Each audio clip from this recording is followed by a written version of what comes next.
महीनों से देश के हर घर में बच्चे, बूढ़े, जवान सभी की जुबान पर यही सवाल था कि कोरोना की वैक्सीन कब आएगी। तो अब कोरोना की वैक्सीन आ गई है, बहुत कम समय में आ गई है। मैं सभी देशवासियों को इसके लिए बहुत बहुत बधाई देता हूं। आज वो वैज्ञानिक, वैक्सीन रिसर्च से जुड़े अनेकों लोग विशेष रूप से प्रशंसा के हकदार हैं, जो बीते कई महीनों से कोरोना के खिलाफ वैक्सीन बनाने में जुटे थे, दिन रात जुटे थे। न उन्होंने त्योहार देखा है, न उन्होंने दिन देखा है, न उन्होंने रात देखी है। आमतौर पर एक वैक्सीन बनाने में बरसों लग जाते हैं, लेकिन इतने कम समय में एक नहीं, दो मेड इन इंडिया वैक्सीन तैयार हुई है। इतना ही नहीं, कई और वैक्सीन पर भी काम तेज गति से चल रहा है। ये भारत के सामर्थ्य, भारत की वैज्ञानिक दक्षता, भारत के टैलेंट का जीता जागता सबूत है। ऐसी ही उपलब्धियों के लिए राष्ट्रकवि रामधारी सिंह दिनकर जी ने कहा था, मानव जब जोर लगाता है, पत्थर पानी बन जाता है। भाइयों और बहनों, भारत का टीकाकरण अभियान बहुत ही मानवीय और महत्वपूर्ण सिद्धांतों पर आधारित है। जिसे सबसे ज्यादा जरूरी है, उसे सबसे पहले कोरोना का टीका लगेगा। जिसे कोरोना संक्रमण का रिस्क सबसे ज्यादा है, उसे पहले टीका लगेगा। जो हमारे डॉक्टर्स हैं, नर्सेस हैं, अस्पताल में सफाई कर्मी हैं, मेडिकल, पैरामेडिकल स्टाफ हैं, वो कोरोना की वैक्सीन के सबसे पहले हकदार हैं। चाहे वो सरकारी अस्पताल में हो या फिर प्राइवेट में, सभी को ये वैक्सीन प्राथमिकता पर लगेगी। इसके बाद उन लोगों को टीका लगाया जाएगा जिन पर जरूरी सेवाओं और देश की रक्षा या कानून व्यवस्था की जिम्मेदारी है। जैसे हमारे सुरक्षा बल हो गए, पुलिसकर्मी हो गए, फायर ब्रिगेड के लोग हो गए, सफाई कर्मचारी हो गए, इन सभी को ये वैक्सीन प्राथमिकता पर लगेगी।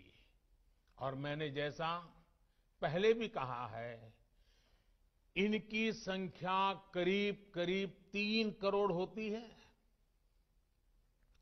इन सभी के वैक्सीनेशन का खर्च भारत सरकार द्वारा उठाया जाएगा।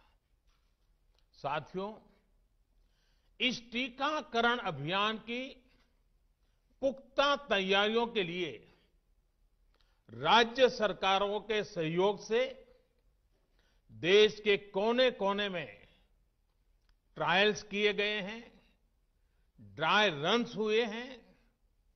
विशेष तौर पर बनाए गए कोविन डिजिटल प्लेटफॉर्म में टीकाकरण के लिए रजिस्ट्रेशन से लेकर ट्रैकिंग तक की व्यवस्था है। आपको पहला टीका लगने के बाद दूसरी डोज कब लगेगी, इसकी जानकारी भी आपके फोन पर दी जाएगी। और मैं सभी देशवासियों को ये बात फिर याद दिलाना चाहता हूं कि कोरोना वैक्सीन की 2 डोज लगनी बहुत जरूरी है। एक डोज ले लिया और फिर भूल गए, ऐसा गलती मत करना। और जैसा एक्सपर्ट्स कह रहे हैं, पहली और दूसरी डोज के बीच लगभग 1 महीने का अंतराल भी रखा जाएगा। आपको ये भी याद रखना है कि दूसरी डोज लगाने के 2 हफ्ते बाद ही आपके शरीर में कोरोना के विरुद्ध जरूरी शक्ति विकसित हो पाएगी। इसलिए टीका लगते ही आप असावधानी बरतने लगें, मास्क निकालकर रख दें, 2 गज की दूरी भूल जाएं, ये सब मत करिएगा। मैं प्रार्थना करता हूं, मत करिएगा। और मैं आपको एक और चीज बहुत आग्रह से कहना चाहता हूं। जिस तरह धैर्य के साथ आपने कोरोना का मुकाबला किया, वैसे ही धैर्य अब वैक्सीनेशन के समय भी दिखाना है। साथियों, इतिहास में इस प्रकार का और इतने बड़े स्तर का टीकाकरण अभियान पहले कभी नहीं चलाया गया है। ये अभियान कितना बड़ा है, इसका अंदाज आप सिर्फ पहले चरण से ही लगा सकते हैं। दुनिया के 100 से भी ज्यादा ऐसे देश हैं जिनकी संख्या 3 करोड़ से कम है, और भारत वैक्सीनेशन के अपने पहले चरण में ही 3 करोड़ लोगों का टीकाकरण कर रहा है। दूसरे चरण में हमें इसको 30 करोड़ की संख्या तक ले जाना है। जो बुजुर्ग हैं, जो गंभीर बीमारी से ग्रस्त हैं, उन्हें वो अगले वाले चरण में टीका लगेगा। आप कल्पना कर सकते हैं, 30 करोड़ की आबादी से ऊपर के दुनिया के सिर्फ 3 ही देश हैं, खुद भारत, चीन और अमेरिका। और कोई भी देश ऐसा नहीं है जिनकी आबादी इनसे ज्यादा हो। इसलिए भारत का टीकाकरण अभियान इतना बड़ा है, और इसलिए ये अभियान भारत के सामर्थ्य को दिखाता है। और मैं देशवासियों को एक और बात कहना चाहता हूं। हमारे वैज्ञानिक, हमारे एक्सपर्ट्स जब दोनों मेड इन इंडिया वैक्सीन की सुरक्षा और प्रभाव को लेकर आश्वस्त हुए, तभी उन्होंने इसके इमरजेंसी उपयोग की अनुमति दी है। इसलिए देशवासियों को किसी भी तरह के प्रोपेगेंडा, अफवाहें, दुष्प्रचार से बचकर रहना है। साथियों, भारत के वैक्सीन वैज्ञानिक, हमारा मेडिकल सिस्टम भारत की प्रक्रिया की पूरे विश्व में बहुत विश्वसनीयता है, और पहले से है। हमने ये विश्वास अपने ट्रैक रिकॉर्ड से हासिल किया है। मेरे प्यारे देशवासियों, हर हिंदुस्तानी इस बात का गर्व करेगा कि दुनिया भर के करीब 60% बच्चों को जो जीवन रक्षक टीके लगते हैं वो भारत में ही बनते हैं। भारत की सख्त वैज्ञानिक प्रक्रियाओं से ही होकर के गुजरते हैं। भारत के वैज्ञानिकों को और वैक्सीन से जुड़ी हमारी विशेषज्ञता पर दुनिया का ये विश्वास made in India corona vaccine में और मजबूत होने वाला है। इसकी कुछ और खास बातें हैं जो आज मैं देशवासियों को जरूर बताना चाहता हूं। ये भारतीय वैक्सीन विदेशी वैक्सीनों की तुलना में बहुत सस्ती हैं और इनका उपयोग भी उतना ही आसान है। विदेश में तो कुछ वैक्सीन ऐसी हैं जिसकी एक डोज 5,000 रुपया तक में है और जिसे -70 डिग्री तापमान में फ्रीज में रखना होता है। -70 डिग्री।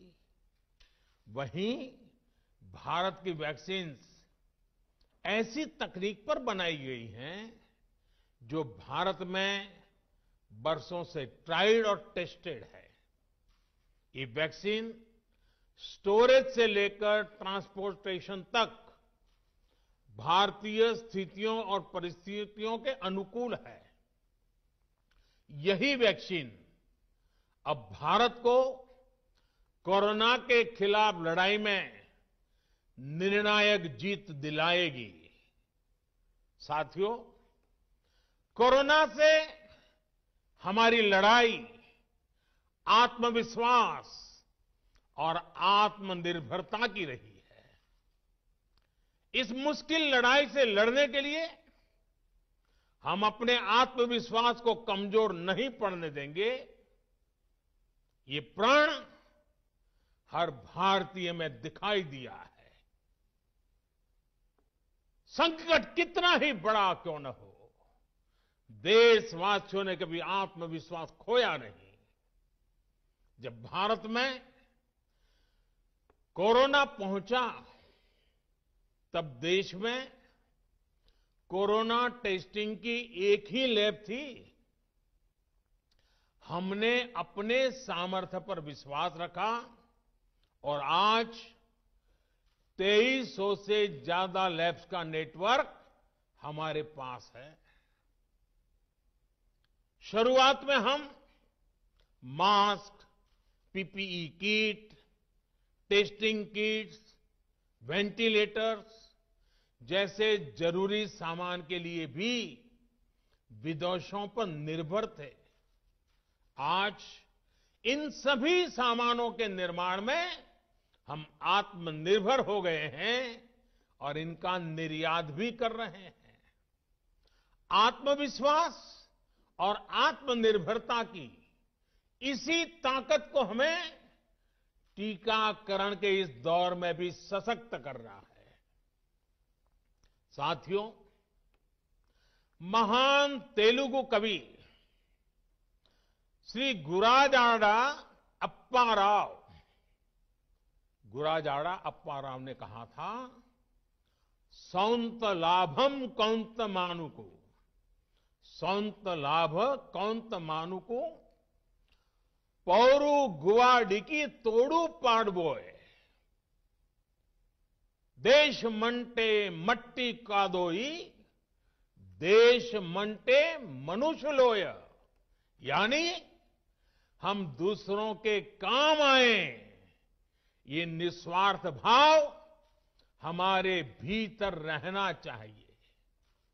राष्ट्र सिर्फ मिट्टी, पानी, कंकड़, पत्थर से नहीं बनता, बल्कि राष्ट्र का अर्थ होता है हमारे लोग।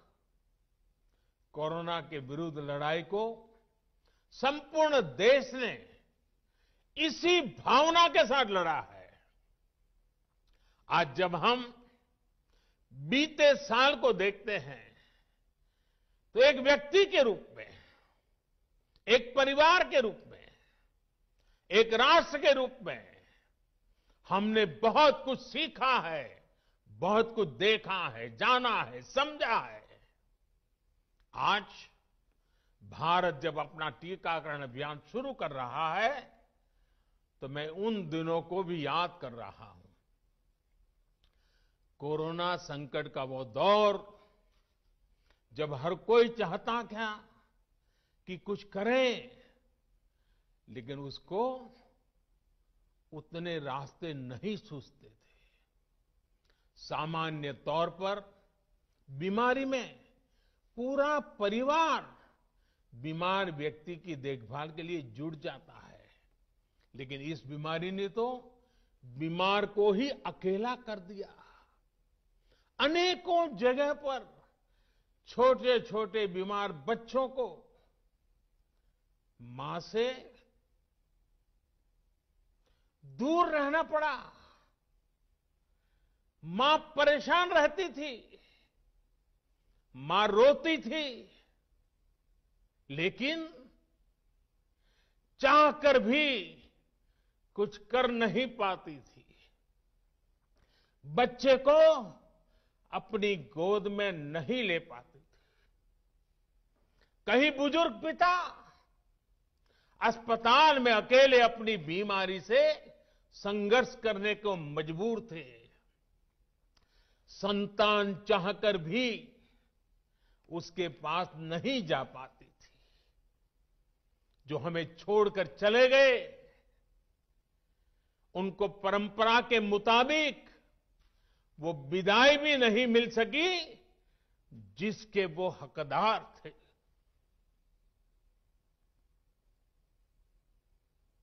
जितना हम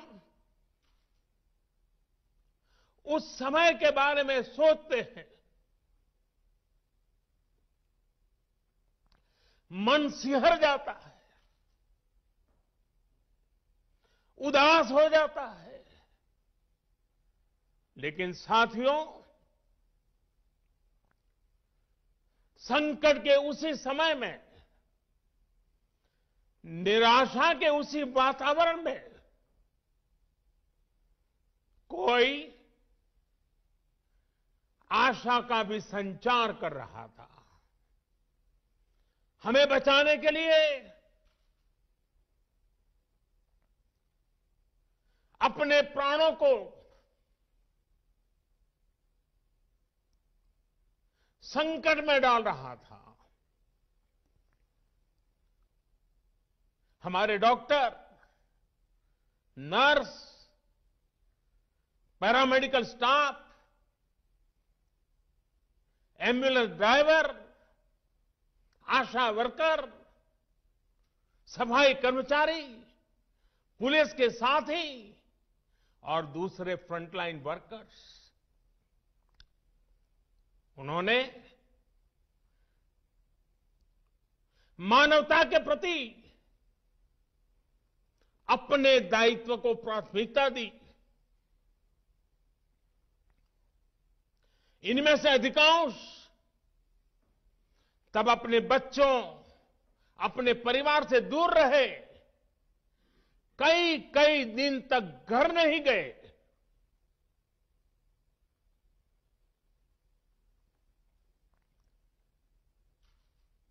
सैकड़ों साथी ऐसे भी हैं जो कभी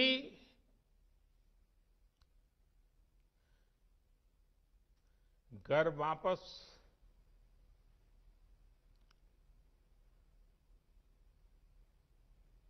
लौट ही नहीं आ पाए। उन्होंने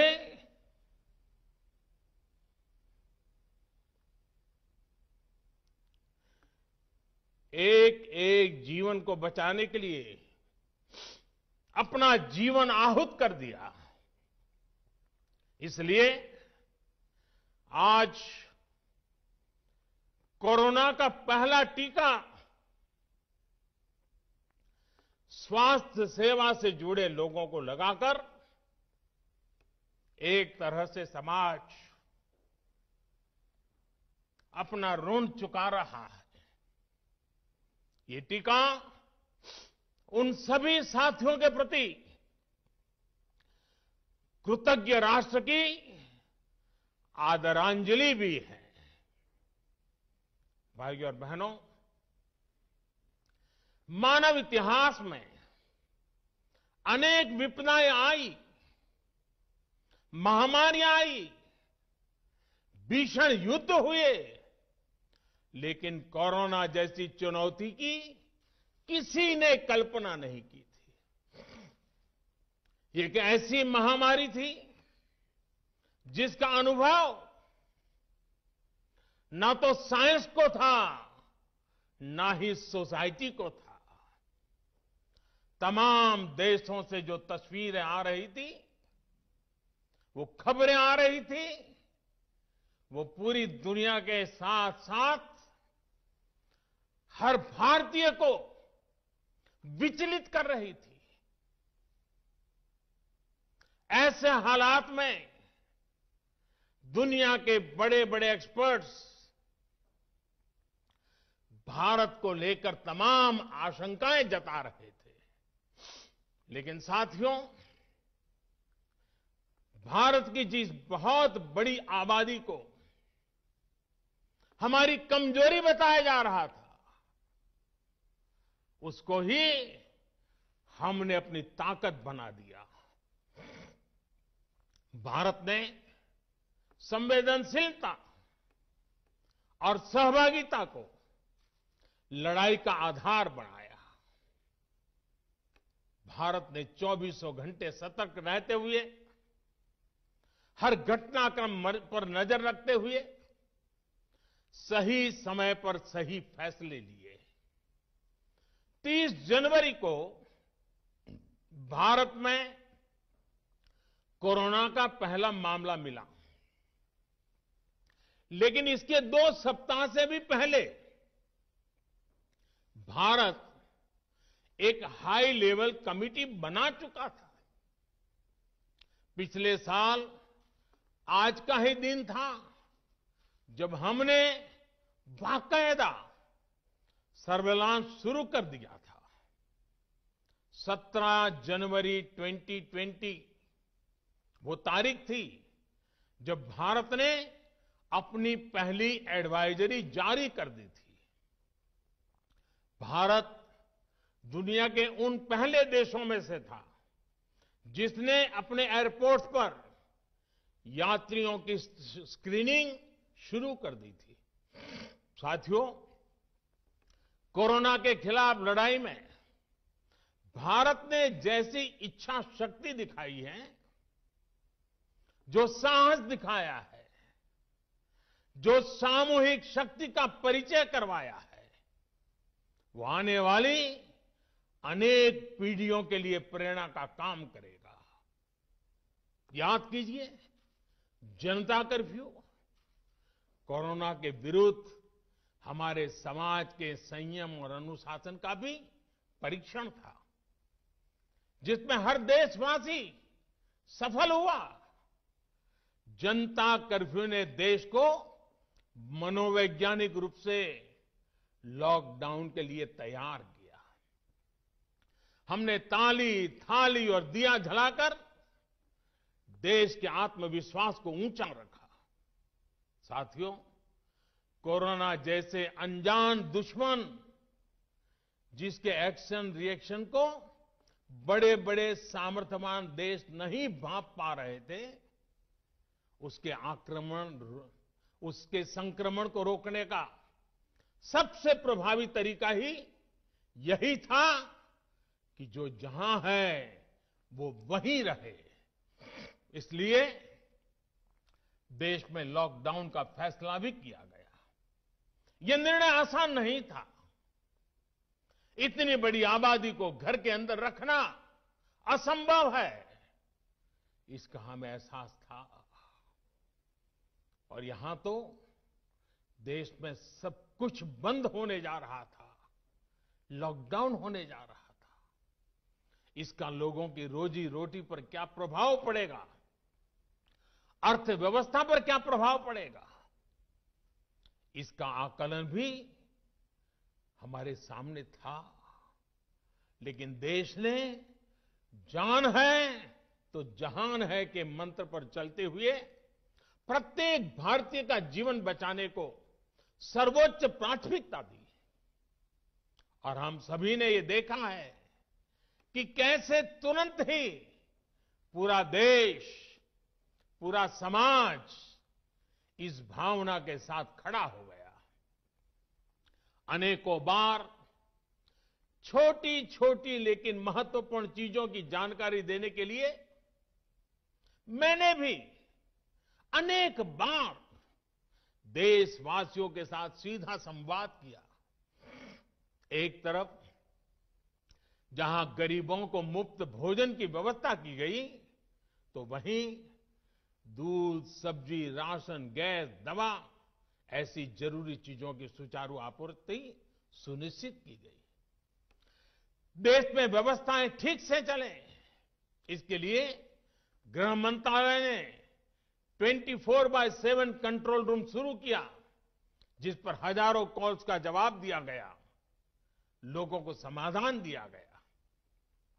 साथियों, कोरोना के विरुद्ध इस लड़ाई में हमने कदम कदम पर दुनिया के सामने उदाहरण प्रस्तुत किया है। ऐसे समय में जब कुछ देशों ने अपने नागरिकों को चीन में बढ़ते कोरोना के बीच छोड़ दिया था, तब भारत चीन में फंसे हर भारतीय को वापस लेकर आया।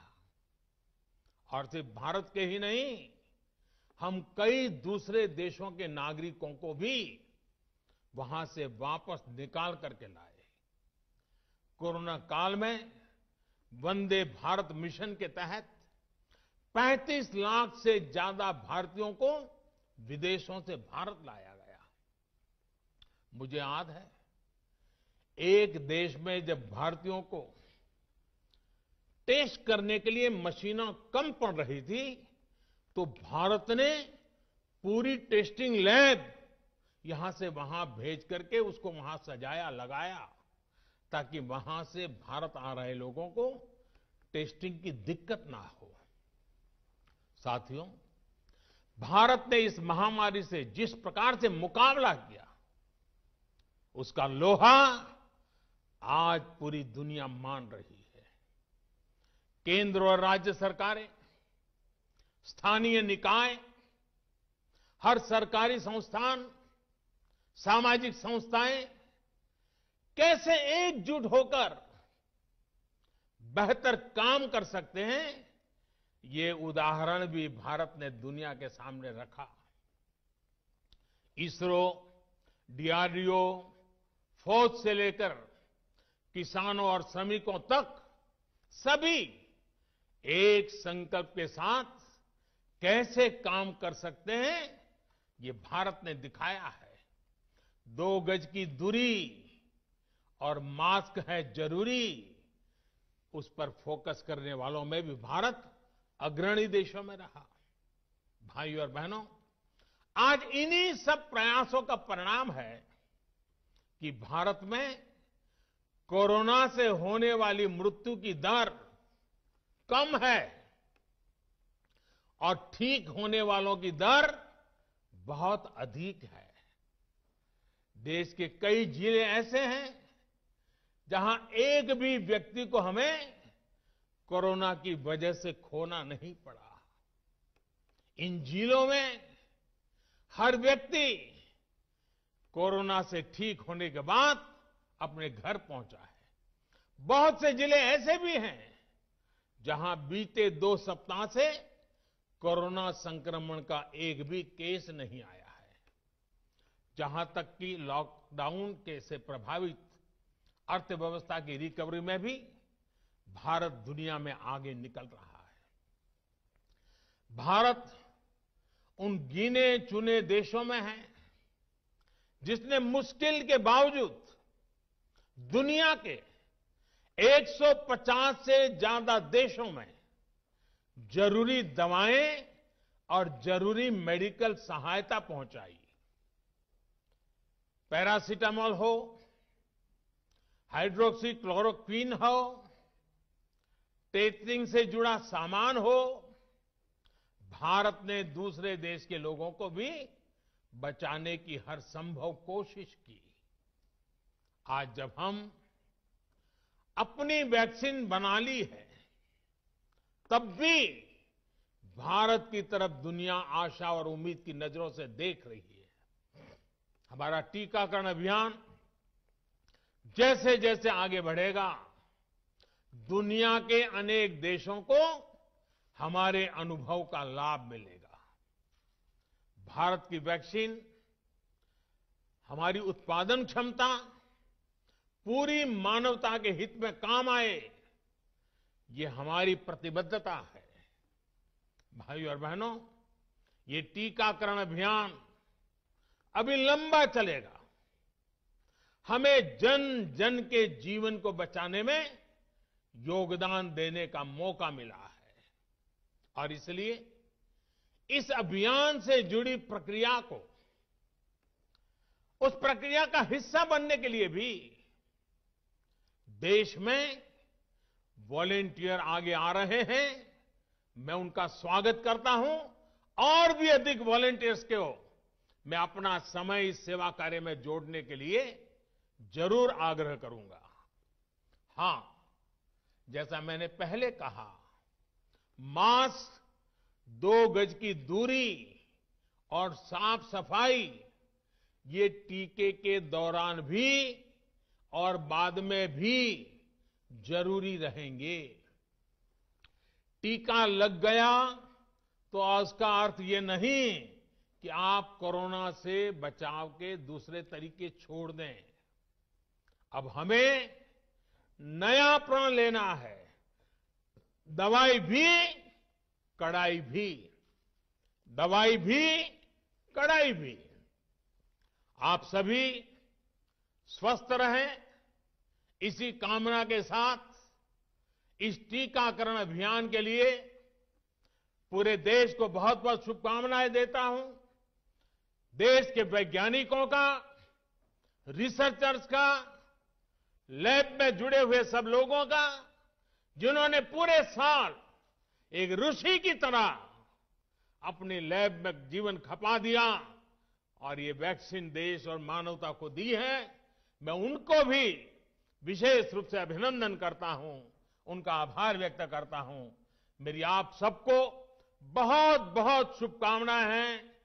आप जल्द इसका लाभ उठाएं, आप भी स्वस्थ रहें, आपका परिवार भी स्वस्थ रहें, पूरी मानव जात इस संकट की घड़ी से बाहर निकले और स्वस्थता हम सबको प्राप्त हो, इसी एक कामना के साथ आप सबका बहुत बहुत धन्यवाद।